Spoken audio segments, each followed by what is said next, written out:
굉장히 까다로운 말씀입니다. 왜냐하면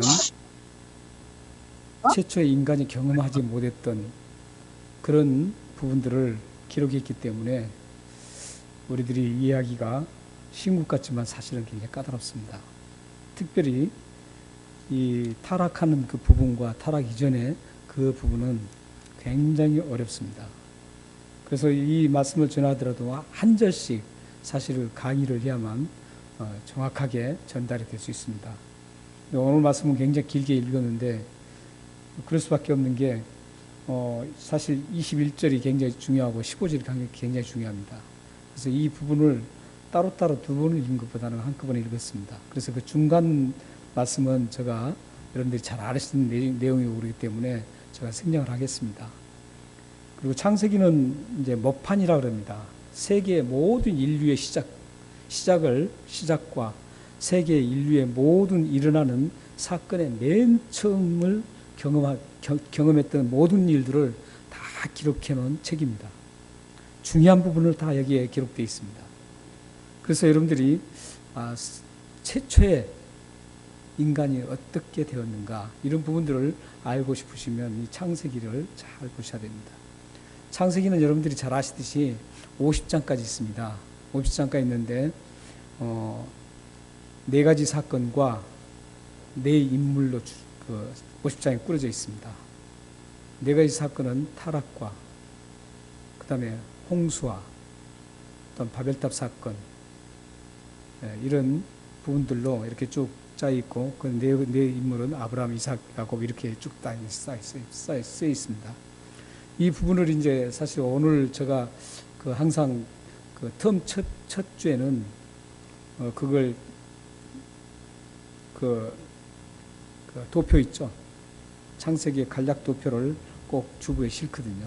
근데 제가 지금 오늘까지 싣지 않는 이유는 지난주에는 신년 예배였고 오늘은 이 말씀을 좀 여러분들이 좀 묵상을 더 하시도록 하기 위해서 싣지 않았습니다. 다음 주에 제가 창세기 성경 도표, 간략 도표를 보시면 창세기의 구조가 어떻게 되어 있는지를 잘 여러분들이 아실 수 있습니다. 창세기는 사실 인류의 역사의 시작을 가장 명확하게, 가장 진실하게 전하는 말씀입니다. 그 중에서도 이제 사람 중심, 하나님이 만드신 모든 우주 만물 가운데 하나님께서 이 만물 가운데 사람을 중심으로 만드셨습니다. 다른 독특하게 만드셨는데 이 인류 역사의 모든 사람들이 이제 지금까지 창세기 1장부터 쭉 시작해서 지금까지 인류 역사의 모든 사람들이 쭉 살아오고 있습니다. 그런데 그 인류의 수많은 사람들이 살았죠. 지금 현재 우리가 살고 있는 인구만 해도 약 70억이 넘는다 그러죠. 지금 72억 정도를 잡고 있습니다. 예전에 창세기부터 살았던 그 인구들과 지금 살고 있는 이 모든 사람들은 딱 분리를 하면 두 분류로 나눠집니다. 두 분류로 나눠지는데 이 두 분류는 하나님의 은혜를 입고 사는 사람과 하나님의 은혜와 상관없이 살아가는 사람들, 이 두 부류로 나눠 있습니다. 성경 자체도 창세기부터 요한계시록까지 이 두 분류의 사람들을 쭉 정리해 놓고 있습니다. 그래서 이 두 분류의 사람들은 예를 들어서 피부가 검든지 하얗든지 또한 부하든지 부유하지 못하든지 또한 그 사람이 학벌이 있든지 학벌이 없든지 그 사람이 남자든지 여자든지 나이가 많이 드셨든지 나이가 적든지 이거 관계없이 그 두 부류에 다 속해 있습니다. 그래서 갈라디아서 3장 26절과 28절 말씀을 보면 우리 같이 한번 읽겠습니다. 자, 시작. 너희가 다 믿음으로 말미암아 그리스도 예수 안에서 하나님의 아들이 되었으니 누구든지 그리스도와 합하여 세례를 받을 자는 그리스도로 옷 입었느니라.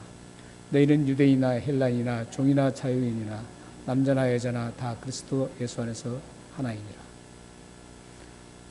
사실 뭐 피부가 검든 하얗든 많이 가졌든 가지지 않았든 또한 학벌 있든 없든 남자든 여자든 이런 모든 다 다양하지만 그 다양한 모든 사람들이 차별이 없습니다.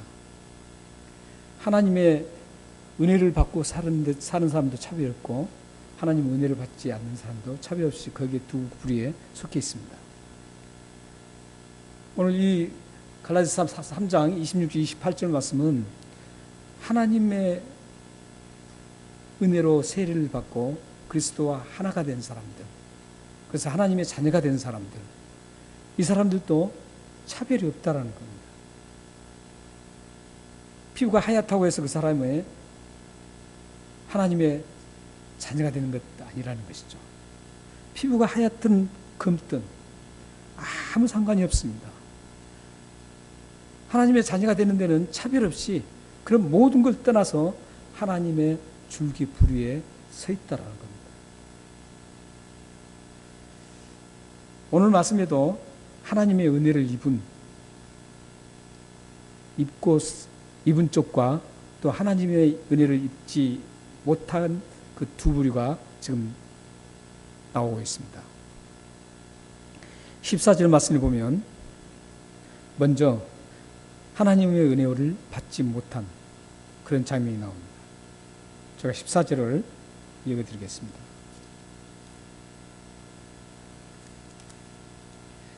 여호와 하나님이 뱀에게 이르시되 내가 이렇게 하였으니 내가 모든 가축과 들의 모든 짐승보다 더욱 저주를 받아 배로 다니고 살아있는 동안 흙을 먹을지니라. 지금 이 뱀이 나오죠.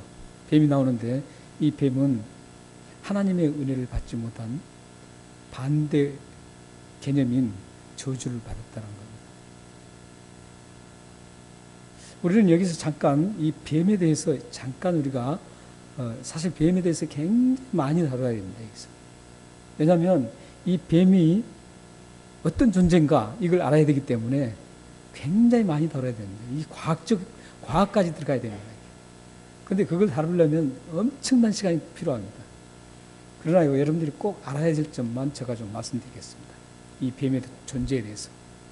이 뱀의 존재에 대해서는 여러분들 두 가지를 생각해야 됩니다. 문자적인 뱀과 상징적인 뱀, 이 두 가지가 함께 지금 내포되어 있는 말씀이라는 것을 아셔야 됩니다. 문자적인 뱀은 실질적인 뱀, 그걸 얘기하고 있고, 상징적인 뱀은 이게 무엇을, 이 뱀이 어떻게 해서 이렇게 인간을 유혹하게 되는가, 이 부분입니다.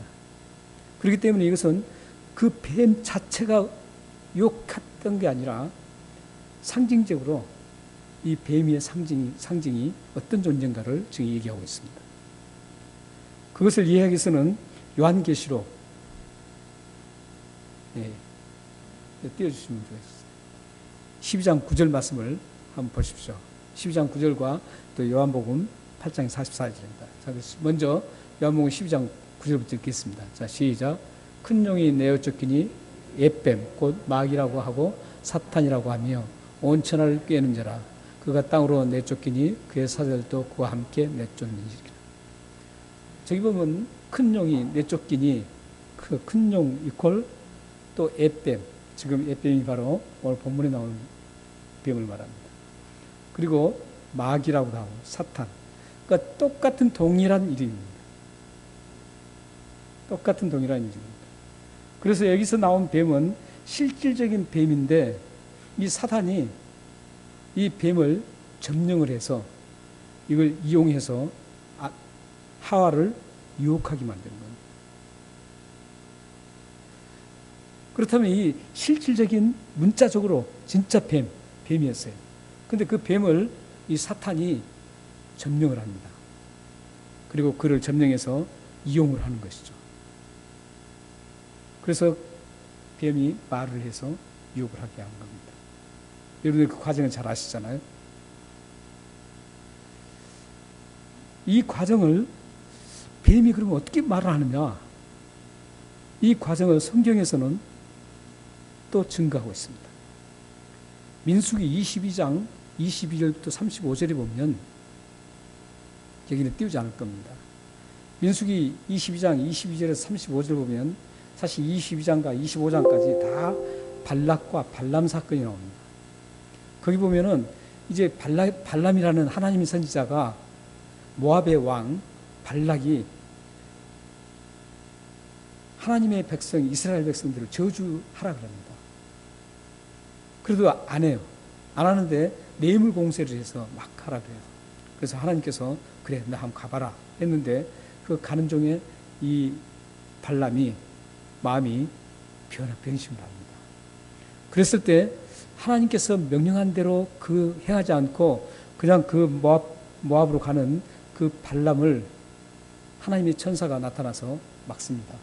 그때 이 발람이 뭘 타고 갔냐면 나귀를 타고 갔습니다. 나귀를 타고 갔는데 이 나귀가 하나님의 천사를 본 겁니다. 보고 안 가는 거예요. 그러자 이 발람이 나귀를 치 때립니다. 가라고. 근데 발람은 지금 하나님 천사를 못 본 거예요. 아무도 못 보고 있습니다. 당나귀만 보는 거예요. 때립니다. 그러니까 또 안 가는 거예요. 가로막고 있으니까.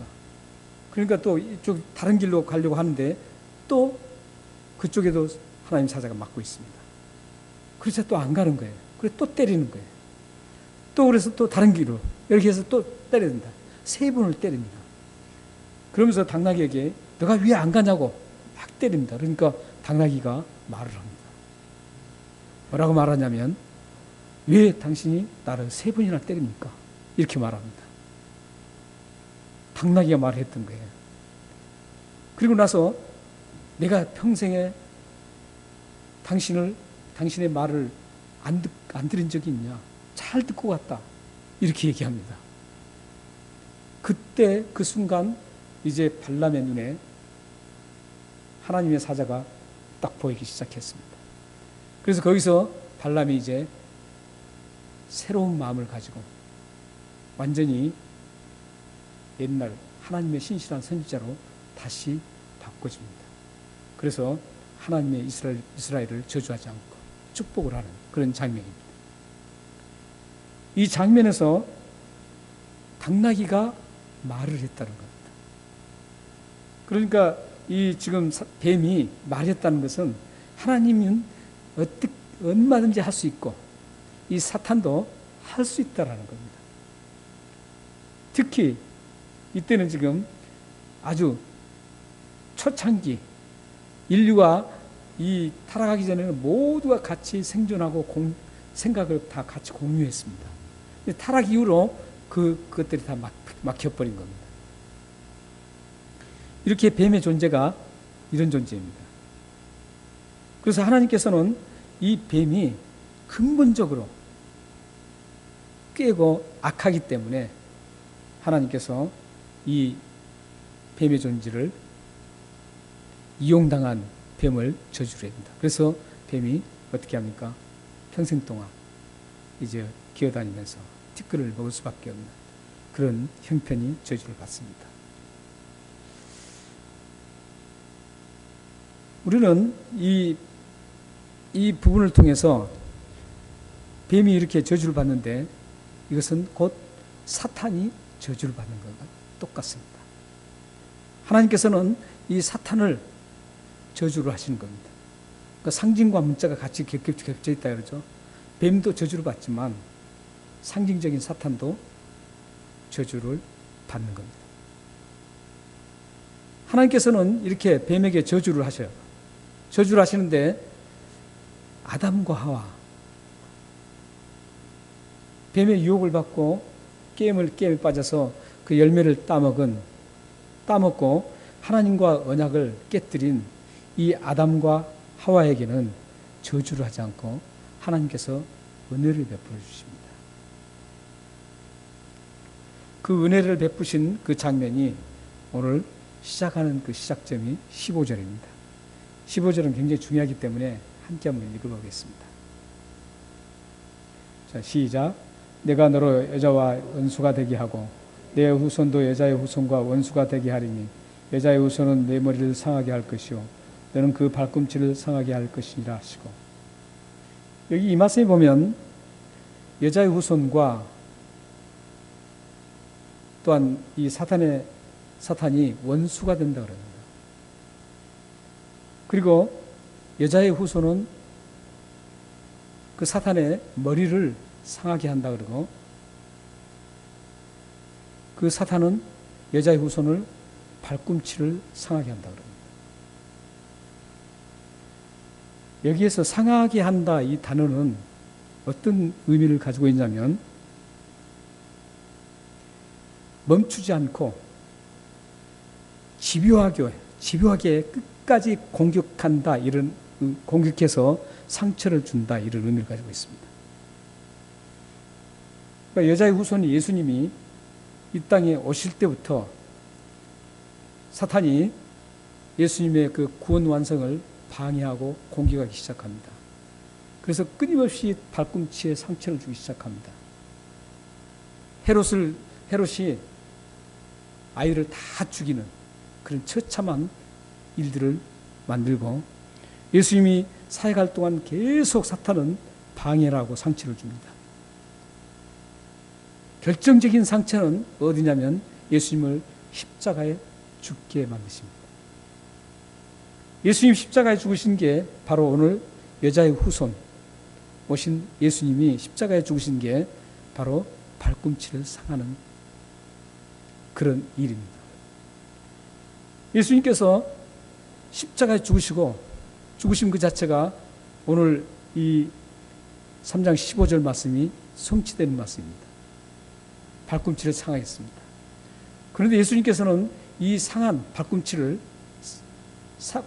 상한다는 것은 얼마든지 별것 아닌 겁니다. 다시 회복할 수 있다라는 겁니다. 그런데 이 사단의 머리를 상한다는 것은 치명상을 입혀서 영원히 굴복시키고 영원히 끊어버린다는 그런 의미가 있습니다. 그래서 사탄이 예수님의 십자가에 죽게 했지만 예수님은 거기서 죽음에서 끝나는 것이 아니었습니다. 끝나는 게 아니라 예수님은 3일 만에 다시 부활하심으로 그 상처, 발꿈치의 상처를 완전히 회복하시고 승리하셨습니다.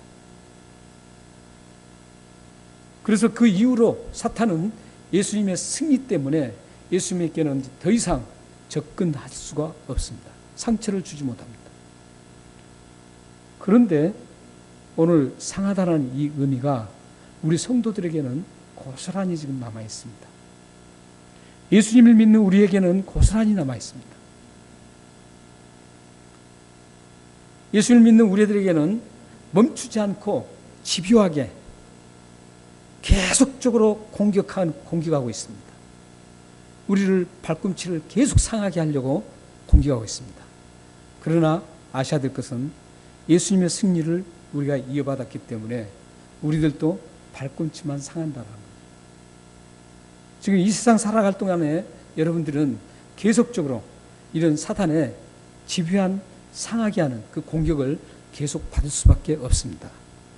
그래서 우리는 베드로전서 5장 8절 말씀에 여러분들이 잘 아신 것처럼 우리의 대적 사단이 우는 사자처럼 산길 두루 다니면서 산길차를 찾는다라는 그 말씀을 깊이 알고 우리는 항상 깨어서 경성하면서 이 나그네 길 삶을 살아가야 될 것입니다.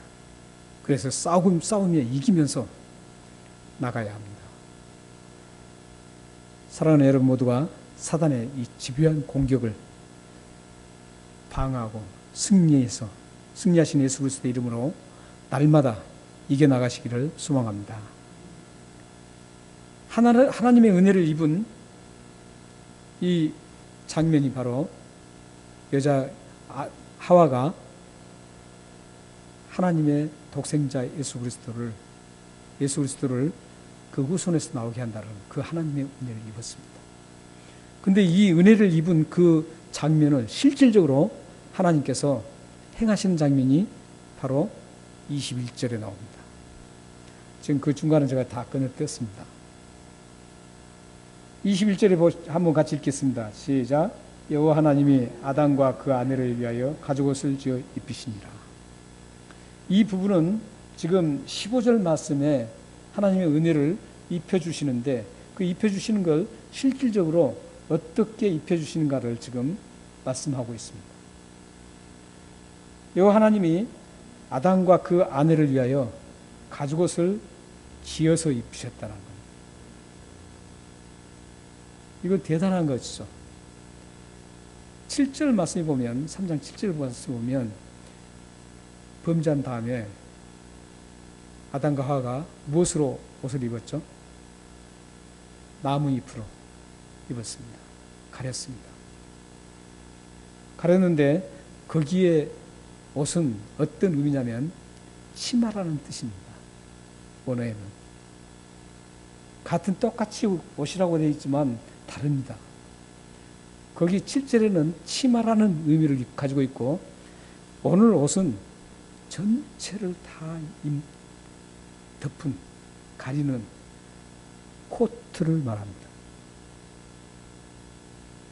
그래서 하나님께서는 그 나뭇잎으로 가렸으면 햇빛만 조금 쬐도 나뭇잎이 말라서 부스러져 버립니다. 다시 그 수치가 드러납니다. 근데 하나님께서는 가죽옷을 입히셔서 그것도 일부분만 가리는 게 아니라 전체를 가릴 수 있도록 해주십니다. 아무리 햇볕이 쬐고 어떤 상황이 와도 그 가죽옷은 그대로 항상 가려질 수 있는 그 옷을 만들어 주신 거예요. 여기서 지금 가죽옷을 만들기 위해서는 동물을 잡아야 됩니다. 동물을 잡아야 되는데, 이 동물을 잡을 때 가장, 성경에서는 동물을 잡을 때 가장 그 생명이라는 피가 곧 생명이라고 그랬죠. 이기서에 보면 피가 곧 생명이라고 그러는데, 그 생명이 절단된다라는 그런 뜻입니다. 근데 그 생명이 끊어진다는 뜻은 피가 흘린다는 뜻입니다. 그래서 이 가죽옷을 입기 위해서는 이 동물을 잡아야 됩니다. 생명을 끊어야 됩니다. 그래서 이 생명을 끊을 때 필수적으로 끊어진다는 것은 레위기서의 말씀처럼 피는 곧 생명이라는 그 말씀처럼 생명이 끊어집니다. 예수님께서 십자가에서, 여자의 우선인 예수님께서 십자가에서 죽으십니다. 생명이 끊어집니다. 거기서 왜 그러면 예수님의 보혈의 피라고 하는가? 보혈이라는 것은 어떤 뜻입니까? 가장 귀한 피라는 뜻입니다. 이 세상에 무엇과도 바꿀 수 없는 소중하고 보배로운 피라는 뜻이에요. 근데 예수님께서 왜 그 생명 피를 보배로운 피라고 그랬는가? 그것은 바로 생명이기 때문에 그렇습니다. 예수님께서 우리의 죄를 위해서 죽으시기 위해서, 우리 죄를 다 가려주시기 위해서 십자가에서 피를 흘리셨다라는 것. 십자가에서 피를 흘리심으로 인해서 그 피를 믿는 자에게는 모든 죄를 다 깨끗이 씻어서 가려주신다는 겁니다. 여러분들이 잘 아신 거죠. 출애굽할 때 마지막에 10가지 재앙 중에 장자를 죽일 때 이스라엘 백성들에게 피를 문설주에다 받으라고 합니다. 그러면은 죽음의 사자가 파스오버 할 거라는 거예요. 파스오버라는 유월절입니다. 만약에 그 피가 문설주에 발라지 않는 곳에는 들어가서 죽음의 사자가 모든 장자를 다 죽였습니다. 그러나 죽임을 당하지 않게 해서 피를 바른 곳은 장자를 치지 않고 그냥 지나쳤습니다. 이 피라는 것은 단순히 어떤 별것 아닌 피가 아니라 그리스도의 피가 이렇게 영원히 죽을 수 있는 것을 살려주시는 그런 피고, 우리의 죄악으로 인해서 죽을 수밖에 없는 우리들의 죄악을 가려주시는 보호해 주시는 그런 보배로운 피라는 겁니다. 그래서 히브리서 9장 21절 말씀은 한번 보겠습니다. 히브리서 9장 21절 함께 읽겠습니다. 자, 시작. 율법을 따라 그 모든 물건이 피로서 정결을 하게 되나니 피 흘림이 없은즉 사함이 없느니라. 율법은 지금 저 율법은 지금 성막 제도에서 나오는 그 말씀을 합니다. 성막에 짐승을 잡아서 하느님 앞에 죄를 용서받을 때 짐승을 잡아서 번제단에 네 뿔에도 바르고 이것저것 다 뿌리고 발랐습니다. 그것은 하나의 상징적이었습니다. 어떤 상징이었냐면 예수 그리스도의 보혈의 피가 우리를 이렇게 깨끗하게 해주실 거다. 이 상징이었습니다.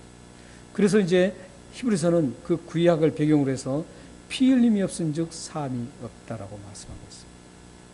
예수님이 십자가에 죽으셔서 피 흘리지 않으면 우리의 죄가 사함이 없다라는 겁니다. 그런데 예수님께서 우리의 죄를 용서하시기 위해서 십자가에 처참하게 죽으시면서 피를 흘려주셨기 때문에, 생명이 끊어주셨기 때문에 우리의 죄를 용서받을 수 있었다는 겁니다. 이 사실을 믿으면 우리의 죄가 깨끗하게 씻음 받을 수 있습니다.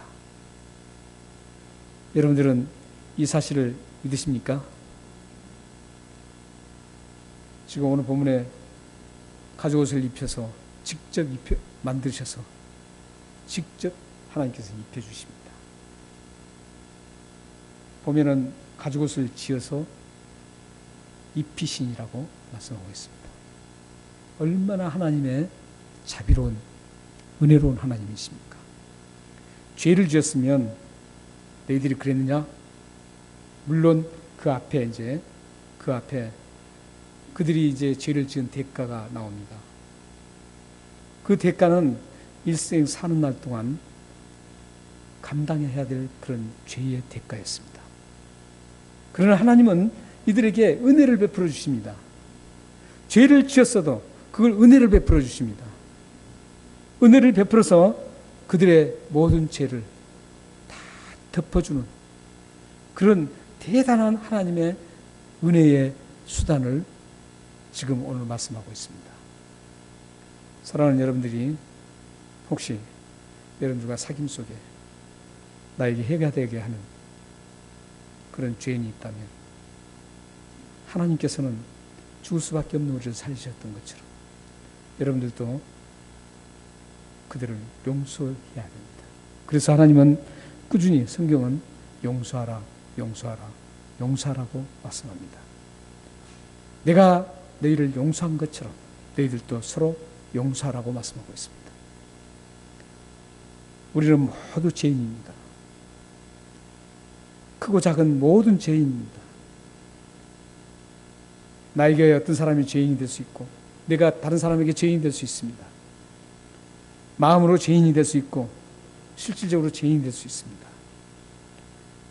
우리는 서로 그런 관계 속에서 있지만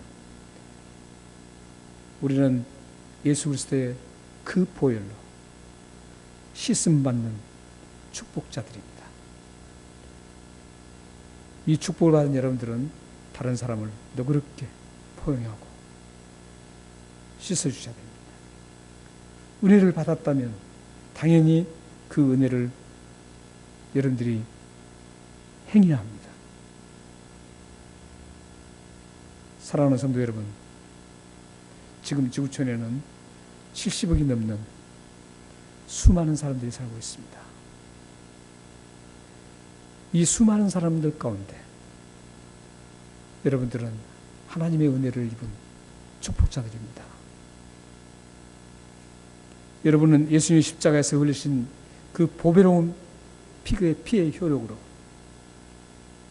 죄를 씻음 받고 영원한 하늘나라를 갈 수 있는 천국의 시민권을 가진 누구도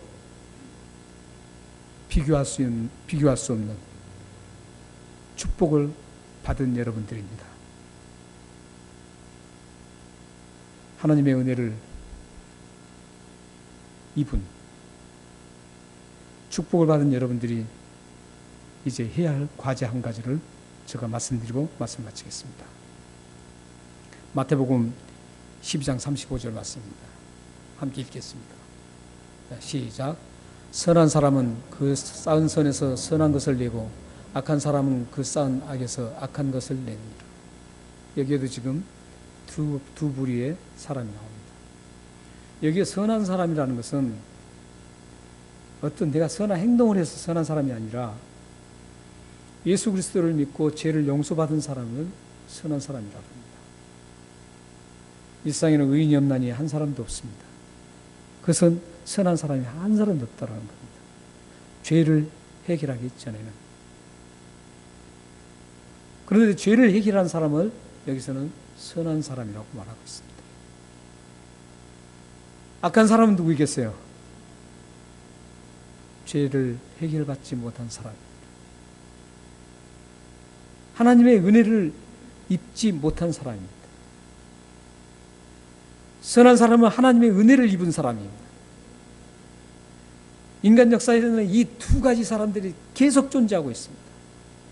지금 우리 주위에도 이런 두 가지 존재가 계속 존재하고 있습니다. 그런데 여러분은 웬 말인지, 웬일인지, 여러분들이 도저히 할 수 없는, 자격이 없는데 하나님은 여러분들에게 은혜를 베풀어 주셔서 예수를 믿게 하시고 여러분의 죄악을 다 사해 주시는 그런 은혜를 받게 하셨습니다. 하나님의 은혜입니다. 예수님의 은혜입니다. 이 은혜를 받은 여러분들은 어떻게 해야 된다고요?